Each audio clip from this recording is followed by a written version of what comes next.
Sr. Cardon, médico. Passara uma parte de sua vida na marinha mercante como médico de navio baleeiro, adquirindo então ambiente e ideias um tanto materialistas. Recolhido à cidade de Jota, exerceu aí a modesta profissão de médico da roça. Havia algum tempo, adquirira a certeza de estar afetado de uma hipertrofia do coração e, sabendo a moléstia incurável. A questão básica é a simplicidade que uma pessoa viveu. Primeiramente, trabalhando como médico no navio baleeiro, depois numa cidade pequena, onde ele trabalhava como médico da roça, aquele que se fez com certeza aquela medicina caseira que ia nos sítios, nas fazendas, visitar as pessoas, imagino que seja isso, médico da roça. Deixava-se abater pela perspectiva da morte num estado de melancolia inconsolável. Predisse o dia certo do falecimento com antecipação de cerca de 2 meses, e chegado o momento, ele reuniu a família para pedir-lhe o último adeus. Isso aí é interessante, a pessoa ter essa moléstia de coração e predispor o dia que ele ia desencarnar. E na homeopatia tem um remédio chamado Acônito, que ele tem essa característica, tem problema de coração e fala o dia que vai morrer. E é certo. Então, tudo tem várias explicações, é importante que a gente entenda isso, como a gente fala para um público muito eclético, assim, várias pessoas que nos assistem, tem aqueles que adoram homeopatia, tem aqueles que não gostam de homeopatia, tem aqueles que adoram o espiritismo, tem aqueles que não gostam do espiritismo, mas todos precisamos aprender um pouco de cada coisa, independente de gostarmos ou não, para a nossa própria felicidade no mundo, aqui na Terra e no mundo espiritual. Então aqui é uma característica dele de ver que estava com problema, ficar nessa melancolia, nessa tristeza inconsolável e marcar o dia da morte e despedir de todo mundo. Estando abeirados ao seu leito, a esposa, a mãe e 3 filhos e outros parentes, quanto a primeira tentava erguê-lo, ele prostou-se, tornando-se de um roxo lívido e fechando os olhos pelo que foi julgado morto. A esposa colocou-se então de permeio para ocultar aos filhos esse espetáculo. Após a despedida, ficou meio roxo, aí a esposa não queria que os filhos vissem, mas estava todo mundo lá, vamos lá. Minutos depois, o doente reabriu os olhos, sua fisionomia, por assim dizer, iluminada, tornou-se radiante, expressão de beatitude, e ele exclamou. Então, primeiro ficou meio roxo, depois um roxo lívido, depois ele volta com a serenidade, com a fisionomia assim meio beatífica, de êxtase, né?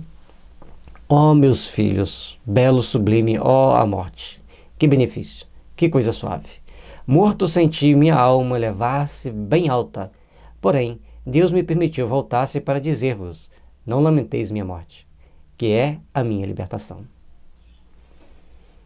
Não sei o que foi pior, se ver o pai ficando roxo, depois ficando lívido, depois ele voltar e falar tudo isso, porque deve assustar muito. As pessoas não estão entendendo a morte, não entendem a morte e muitas das vezes não querem entender a morte. Mas a morte é a única coisa certa na nossa vida. A morte é aquilo que a gente vai vivenciar. E por isso nós temos que procurar entender que a morte faz parte do processo da vida. Chegamos ao fim, morremos. Mas como morremos, as condições que morremos, é muito diferente, vai fazer a grande diferença. E aí, ela vem fazer essa colocação dos belos e sublimes momentos que ele teve durante o tempo que estava no plano espiritual. E quando ele fala que Deus permitiu voltar, tudo bem, Deus permitiu voltar, mas logicamente que não é Deus que mandou ele voltar. Que eu não posso descrever-vos a magnificância de tudo quanto vi, as impressões que experimentei, mas não podereis compreendê-las. Ó meus filhos, comportai-vos sempre de modo a merecer esta inefável felicidade reservada aos homens de bem. Vivei confortavelmente aos preceitos da caridade, do que tiverdes, dai uma parte aos necessitados. E como ele era um médico da roça, certamente ele atendia pessoas que podiam pagar e pessoas que não podiam pagar. Então ele fazia caridade de alguma forma. E ele fala que sempre que bom se oferecer um pouco daquilo que você tem, daquilo que você sabe. E isso é importante para todos nós, para procurarmos contribuir, compartilhar uns com os outros, para o bem-estar e o benefício de todos nós. Ou seja, o fazer o bem é o que vai te mostrar estar bem no plano espiritual. Mas fazer o bem de verdade, porque conforme já foi dito, a lei de justiça entre os homens não é lei de justiça no plano espiritual. Minha querida mulher, deixo-te uma posição pouco lisonjeira. Temos dívidas a receber, mas eu te conjuro a não atormentares os nossos devedores. Se estiverem em apuros, espera que possam pagar. E aos que não puderem fazer, perdoa-lhes. Deus te recompensará. Tu, meu filho, trabalha para manteres tua mãe, se honesto sempre, e guarda-te de fazer algo que possa manchar a nossa família. A conduta ética e conduta moral, a saber perdoar, saber relevar, saber fazer caridade, conjuntos de fatores não necessários e importantes ao nosso processo evolutivo natural de hoje também. Toma esta cruz, herança da minha mãe. Não a deixes nunca, e oxalá te recorde ela sempre os meus derradeiros conselhos. Meus filhos, ajudai-vos mutuamente para que a boa harmonia reine entre vós. Não sejais vaidosos nem orgulhosos, perdoai os vossos inimigos se quiserdes que Deus os perdoe. Ele volta do plano espiritual totalmente lúcido, com uma lucidez e com uma compreensão da vida magnífica. Isso é um privilégio de poucos. E achando estranho que ele está em condição mediana, vamos ver como que vai ser o relato posteriores para entender por que é condição mediana. Porque se ele é de condição mediana, ele tinha uma proteção muito superior para trazer essas informações para os filhos e para a esposa no momento derradeiro da morte, da vida, né? Ou o instante de passar para a vida espiritual, com toda essa lucidez, passando essas ideias tão importantes ao processo de aprimoramento a que todos nós devemos passar. Depois, fazendo-os chegar a si, tomou-lhes as mãos, acrescentando: Filhos, eu vos abençoo. E seus olhos cerraram-se desta vez para sempre. Seu rosto, porém, conservou uma expressão tão imponente que, até o momento de ser amortalhado, numerosa turba veio contemplá-lo, tomada de admiração. O fato de poder passar aquela mensagem, o fato de poder passar aquela ideia de paz, serenidade, de harmonia, e principalmente dar um conselho tão elevado, manteve-se aquela serenidade e aquela postura numa face de alguém que está bem consigo mesmo. Tendo-nos um amigo da família fornecido estes pormenores assaz e interessantes, lembramos-nos de que a evocação podia tornar-se instrutiva a todos nós e útil ao próprio espírito. Então, alguém traz o relato, alguém ligado à família traz o relato, e Kardec, então, fala: poxa, se esse espírito puder nos trazer alguma informação, vai ser muito importante. Então, a utilidade da evocação. Não é evocar para ficar curioso. Não. Aqui tem informações que podem ser importantes para nós. Evocação. Estou perto de vós. Relatam-nos as circunstâncias em que se deu a vossa passagem e ficamos cheios de admiração. Quereis ter a bondade de nos descrever ainda mais minuciosamente o que viste no intervalo do que poderíamos denominar das vossas duas mortes? Olha a educação ao se dirigir o espírito. Quereis ter a bondade de descrever? Não é? Descreva para nós como foi, porque será muito importante. Aí seria um tom imperativo. Aqui acaba sendo mais imperativo que o espírito não tem como negar, porque foi tão educado o pedido. Mas é importante pedir com educação e respeito. O que vi? E poderíeis compreendê-lo? Não sei. Visto como não encontraria expressões apropriadas à compreensão do que pude ver durante os instantes em que me foi possível deixar o invólucro mortal. Viu muita coisa. Em um curto espaço de tempo, vamos dizer 2 minutos, chutando o tempo que não está escrito lá, mas em 2 minutos ele viu uma infinidade de situações. Porque como espírito, aquilo que você percebe é muito acelerado. O tempo para o espírito é muito acelerado. E sabeis em que lugar estivestes? Seria longe da Terra, em outro planeta ou no espaço? Bom, aí já vai trazer para um ponto de vista que nós conseguimos raciocinar. O espírito não mede distâncias, nem lhes conhece o valor como a voz acontece.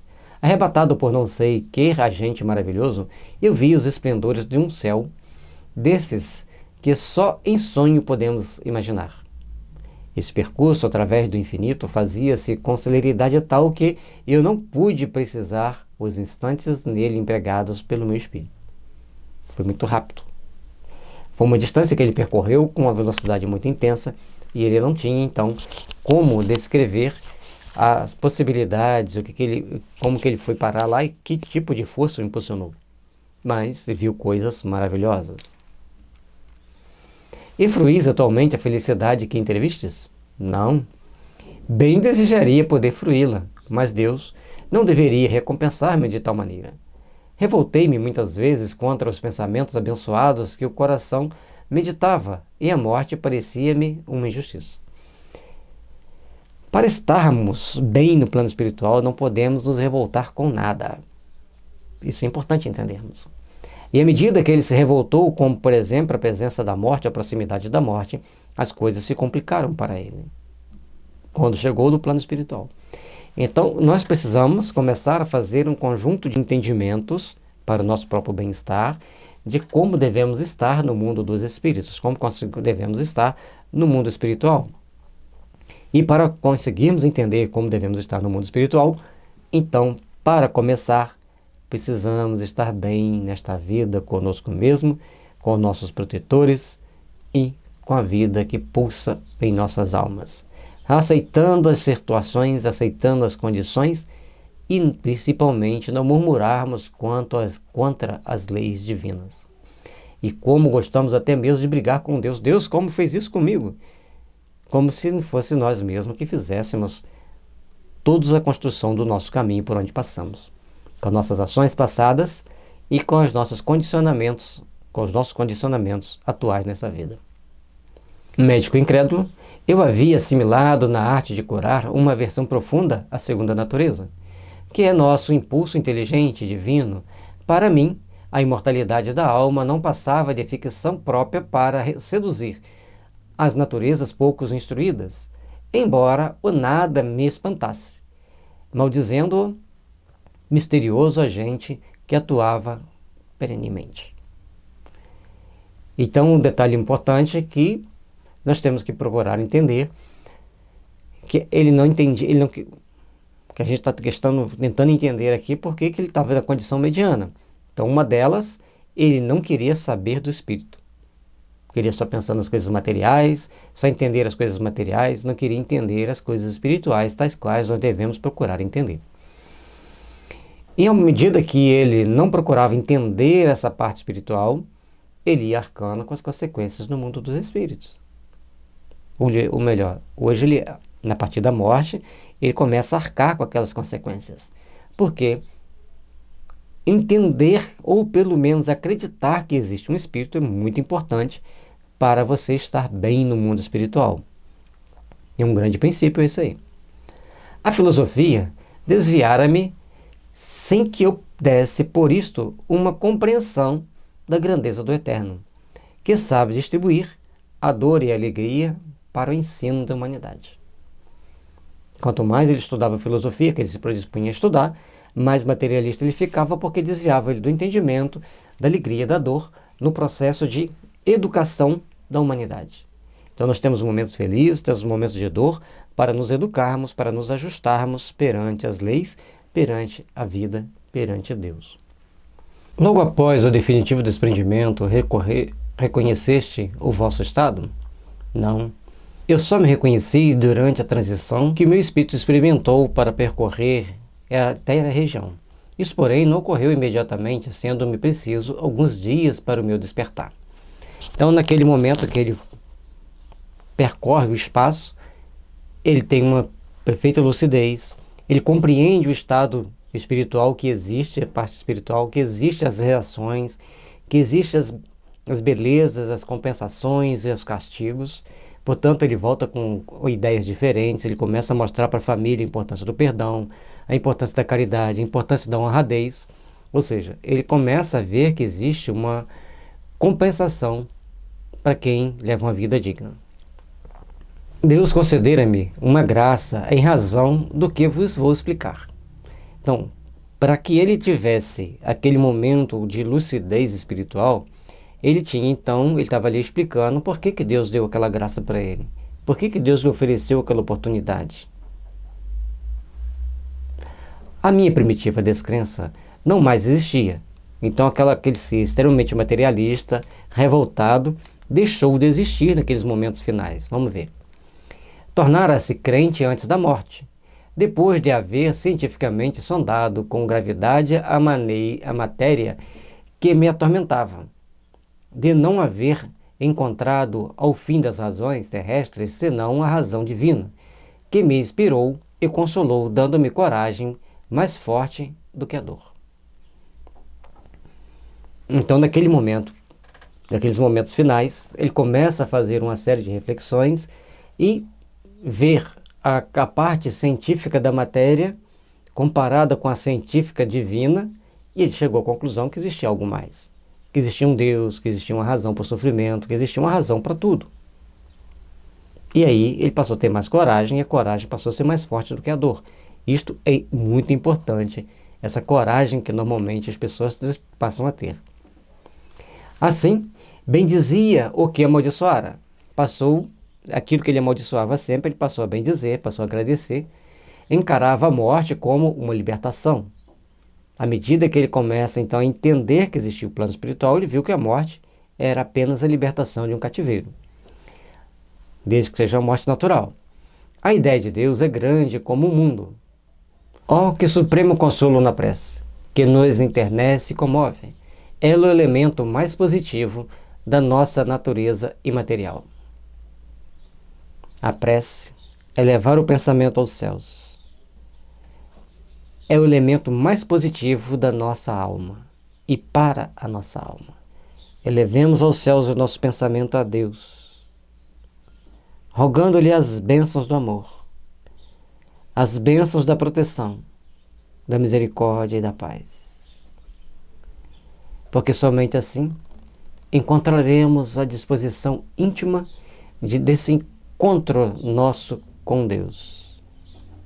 Foi por ela que compreendi que criei firme, soberanamente, e por isso Deus, levando em conta os meus atos, houve por bem recompensar-me antes do termo da minha encarnação. À medida que ele ia fazendo orações, que ele ia reconhecendo a sua filiação divina e reconhecendo o poder divino, então lhe foi permitido ter esse desdobramento consciente, ver o mundo espiritual, relatar para os filhos e para a esposa, aliviando certamente momentos de muita dor, de muito sofrimento deles, para que todos pudessem então desfrutar, a partir dali, das benesses do amor divino.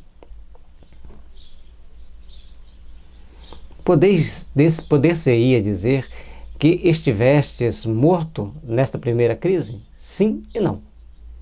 Tendo o espírito abandonado o corpo, naturalmente a carne extinguir-se-ia. Entretanto, retornando posse da morada terrena, a vida voltou ao corpo, que passou por uma transição, por um sono. Então, naquele momento, ele teve um desdobramento muito intenso, mas ainda não foi a morte. Foi uma espécie de sono, ou um desdobramento, que ele não sabia usar essa palavra. Então, desdobrou-se consciente, foi lá, viu o que tinha, e volta ao corpo e faz aquele relato, aquele momento de despedida. Sentias, então, os laços que vos prendiam ao corpo? Sem dúvida. O espírito tem um grilhão fortíssimo a prendê-lo e não entra na vida natural antes que dê o último estremecimento da carne. O espírito não vai sair do corpo físico enquanto tiver esse elo de ligação entre o corpo físico e o espírito. E isso ali só vai ser rompido mediante autorização de espíritos superiores. Então eu posso treinar um desdobramento sem medo. É outra história. Não vai brincar com coisa séria. Não tentarás o Senhor teu Deus. Mas lembrando que para sair do corpo, para desligar o espírito do corpo, somente os espíritos superiores. Como, pois, Na vossa morte aparente durante alguns minutos, pôde o vosso espírito desprender-se súbita e imperturbavelmente, ao passo que o desprendimento efetivo se fez acompanhar da perturbação de alguns dias. Parece-nos que, no primeiro caso, os laços entre o corpo e espírito, subsistindo mais que o segundo, o desprendimento devera ser mais lento, ao contrário, justamente do que se deu. Veja bem, se ele ainda estava preso ao corpo, ele não poderia ser tão consciente, não poderia ser tão lúcido, porque os laços do corpo físico retêm o corpo físico. Mas as coisas foram um pouco diferentes. E aí, como podemos entender isso? Tendes muitas vezes evocado um espírito encarnado, recebendo respostas exatas. E estava nas condições desses tais, porque Deus me chamava e os seus servidores me diziam, vem. Aí vem a situação. Naquele momento da transição que ele sente um chamado de Deus, como ele diz, que é um espírito superior, e os servidores dele diziam, vem. Então tinha um grupo de espíritos que saíram para mostrar para ele uma nova realidade. E isso foi fundamental para ele despertar, para ele passar para essa realidade transcendente da vida. Obedeci, agradecendo-lhe o favor especial que houve por bem conceder-me, para que pudesse entrever, compreendendo-a, a sua infinita grandeza. Obrigado a vós, que antes da morte real me permitistes doutrinar os meus, para que façam boas e justas encarnações. Naquele momento que ele vai, então ele começa a ter aquele entendimento, ele começa a ter uma gratidão por aqueles espíritos. Ele começa a entender a infinita grandeza de Deus e fica muito agradecido por aqueles espíritos terem permitido doutrinar os seus filhos, a sua esposa, antes dele partir, porque naquele momento eles começariam a aproveitar melhor a encarnação de cada um deles. Isso é muito importante, isso é muito fundamental para que a gente tenha condições de procurar entender e agir das formas mais condizentes, da forma mais apropriada ao nosso processo de evolução, ao nosso processo de aprimoramento e aperfeiçoamento para a vida que nos espera para toda uma eternidade, para todas as possibilidades que a vida nos traz. De onde provinham as belas palavras que, após o despertar, dirigistes à vossa família? Era um reflexo do que tinha visto e ouvido. Os bons espíritos inspiravam-me e a linguagem e davam fulgor à minha fisionomia. Aí vem o seguinte detalhe. Como o corpo estava muito debilitado, ele precisava de uma força extra, mas o espírito já não tinha mais aquela força para imprimir ao corpo. Então os bons espíritos vinham e impulsionavam-no para que ele pudesse falar e inspiravam ele para falar com tanta classe, com tanta beleza, como ele estava falando. Então naquele momento ele estava sendo médium de um grupo de espíritos. Embora ele se pensasse por si mesmo, mas esse grupo de espíritos inspiravam as boas ideias, inspiravam os bons sentimentos.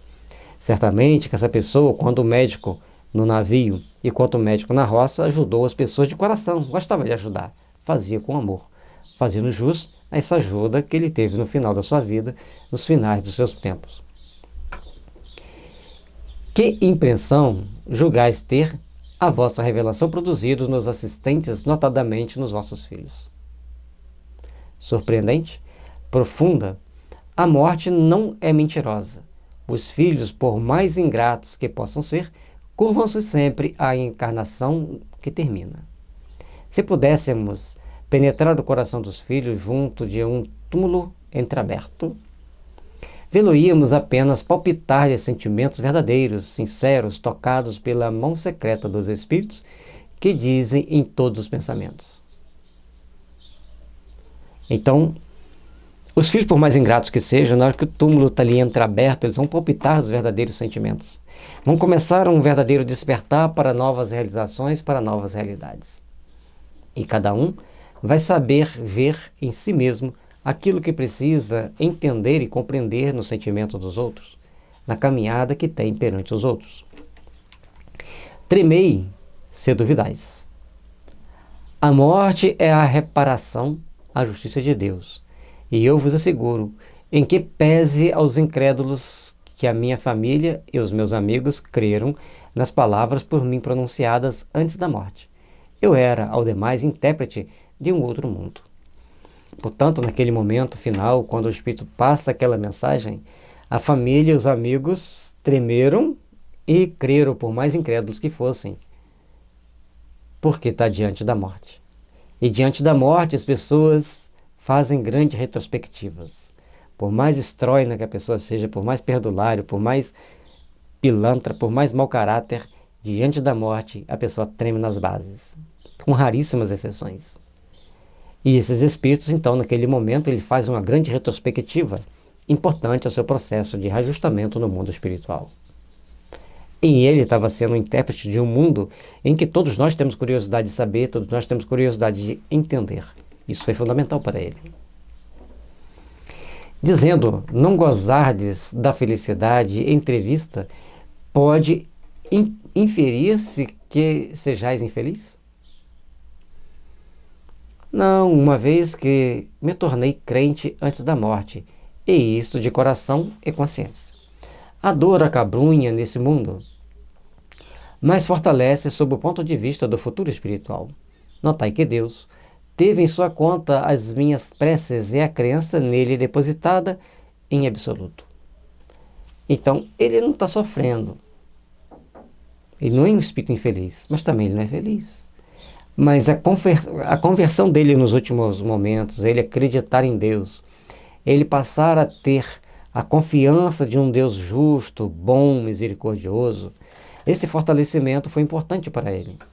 A partir do momento que ele teve essa crença, ele começa a despertar para o poder da oração, para a necessidade da oração, e começa a caminhar com novas ideias, com novas determinações, com novas disposições. E todos nós precisamos entender isso. Às vezes a gente vê nossos irmãos protestantes falando assim, aprenda a crer em Deus, a crer em Jesus, confie em Jesus que você está salvo. Sim, vamos estar salvos de muitas situações desagradáveis, porque chegar no plano espiritual totalmente descrente é uma situação extremamente delicada. E chegar no plano espiritual crendo em Deus e tendo o hábito da oração vai fazer a grande diferença. O mais será o processo natural do desenvolvimento nosso no mundo espiritual e vindo passar depois pelos processos reencarnatórios necessários, as expiações e as reparações necessárias. Então, termos consciência de que Deus existe, de que existe essa misericórdia divina, que existe o poder de Deus guiando a nossa vida. Fundamental e importante.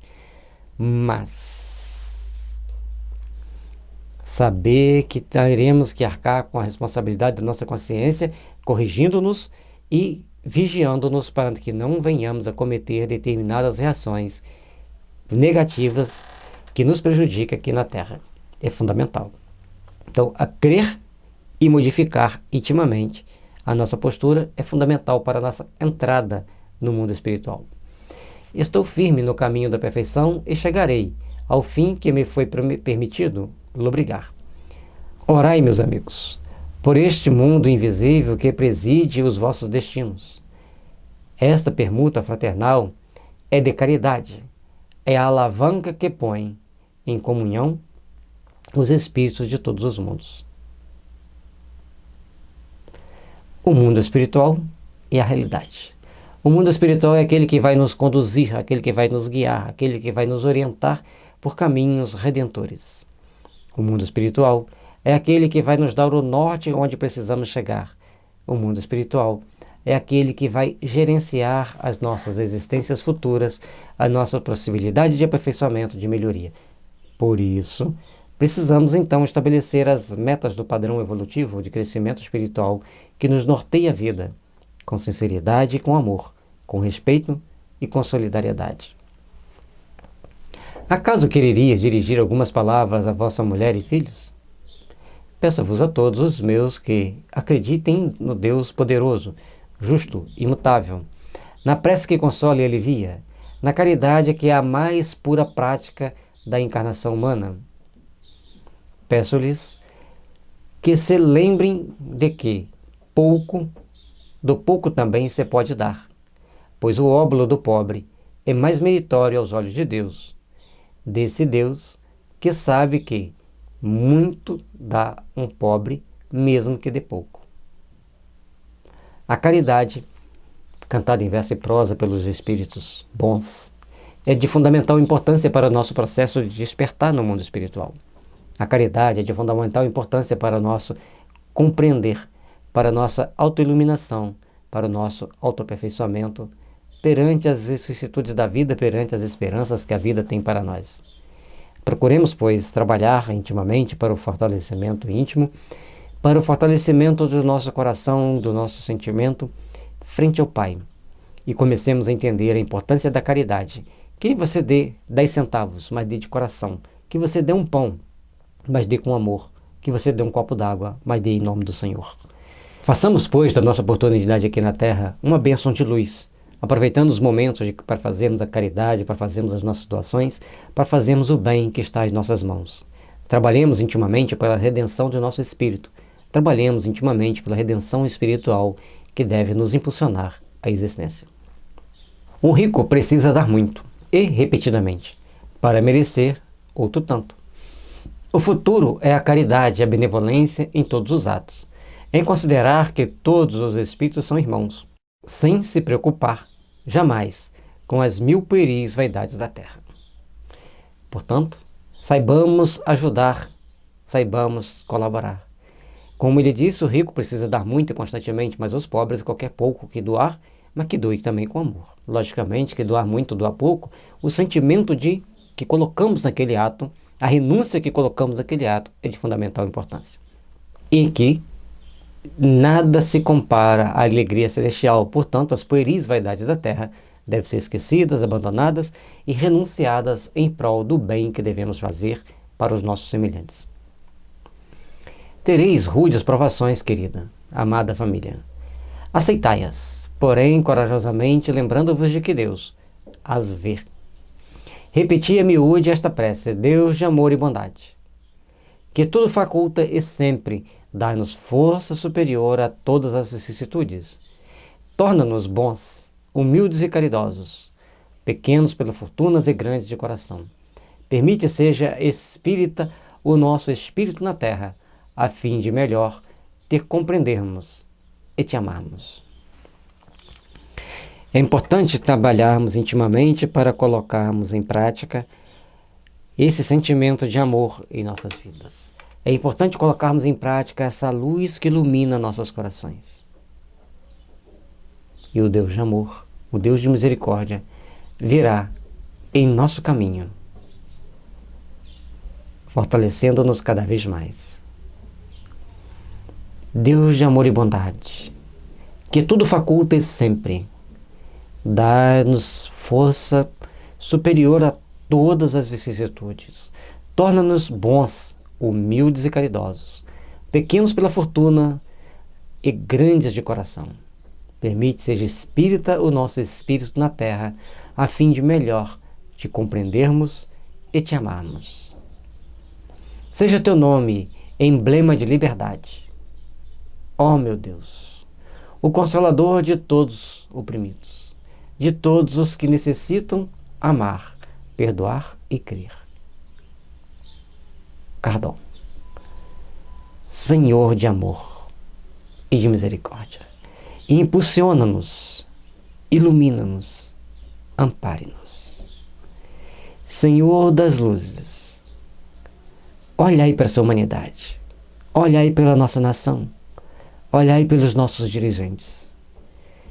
Senhor da paz, traga para nós as bênçãos do amor, da misericórdia e da paz, para que saibamos, Senhor, vivenciarmos os verdadeiros sentimentos, a verdadeira luz que ilumina nossos corações para Deus, hoje e sempre.